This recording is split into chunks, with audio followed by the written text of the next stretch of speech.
আমার স্ত্রীকে আমি ভালোবেসে বিয়ে করেছিলাম, কিন্তু যখন পরিপাটি প্রেমটা অগোছালো স্ত্রী হয়ে গেল, তখন কেন জানি না আমার আর ওকে ভালো লাগতো না।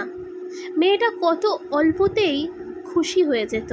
আমার মনে আছে, ওর সাথে যখন আমার বিয়ে হয়, তখন আমার মাস শেষে বেতন ছিল 15,000 টাকা। ওই টাকায় ও যে কত হ্যাপি ছিল তা আমি কাউকে বোঝাতে পারবো না। আমি থেকে শুরু করে আমার পরিবারের প্রতিটা মানুষের খেয়াল ও রাখতো, আর দিন শেষে চাইতো একটু ভালোবাসা, যেটা আমি সময়ের সাথে দেওয়া কমিয়ে দিলাম। আস্তে আস্তে আমার পজিশন ভালো হতে থাকলো, আমার চিন্তাধারা হলো উন্নত, কিন্তু সংসারের চাপে পড়ে ও ঠিক আগের মতোই রয়ে গেল। আমার 15,000 টাকার বেতন 30,000 টাকায় গিয়ে ঠেকলো। ঘর পরিবর্তন হলো, আমিও পরিবর্তন হলাম। শুধু পরিবর্তন হলো না কবিতা, হ্যাঁ, আমার স্ত্রী নিজেকে পরিবর্তন করলো না। টাকার নেশা আমাকে ধীরে ধীরে গ্রাস করতে থাকলো। ভুলে গেলাম আমি আমার প্রিয় অতীতকে। সুখ পেয়ে ভুলে গেলাম দুঃখের দিনে পাশে থাকা মানুষগুলোকে। সারাদিন খাটাখাটনি করে খাবার টেবিলে যখন কবিতা অপেক্ষা করত, আমি বলতাম যত সব আদিক্ষেতা। বৃষ্টি হলেই আমার হাত দুটো ধরে যখন বলতো, চলো না আজকে একটু দুজনে বৃষ্টি বিলাস করি, আমি তখন বলতাম, বয়স তো কম হলো না, এখন এসব পাগলামি ছাড়ো। মাঝরাতে যখন পিরিয়ডের ব্যথায় কুঁকড়ে উঠত, আমি নাক সিটকে পাশের রুমে চলে যেতাম ঘুমোতে।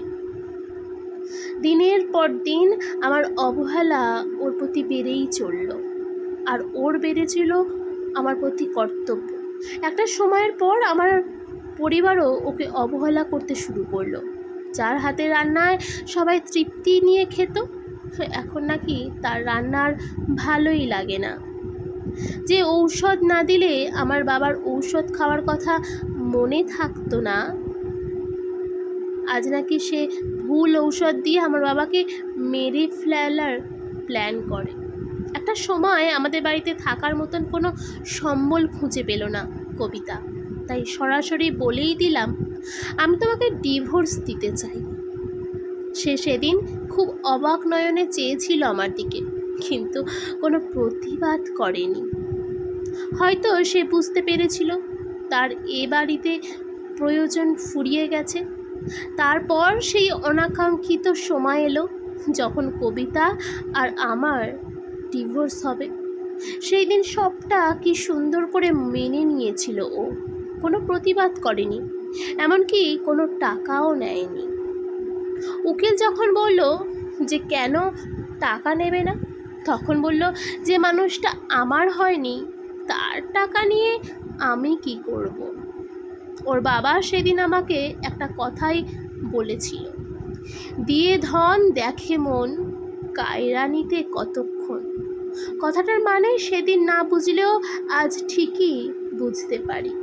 3 মাসের মাথায় মিথ্যা অপবাদে আমার চাকরি চলে যায়।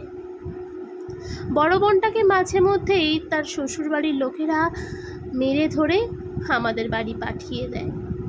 বাবা ভুল ঔষধের রিয়াকশানে আজ বিছানার সাথে মিশে আছে। মা প্রায় আজকাল তরকারিতে নুন হলুদ দিতে ভুলেই যায়। আর আমি উন্নত মানের চাকরি থেকে এখন ফুটপাতে একটা ছোট্ট ফুলের দোকান নিয়ে বসে আছি। আজ এই কথাটার মানে বুঝলাম, দিয়ে ধন দেখে মন, কায়রা নিতে কতক্ষণ।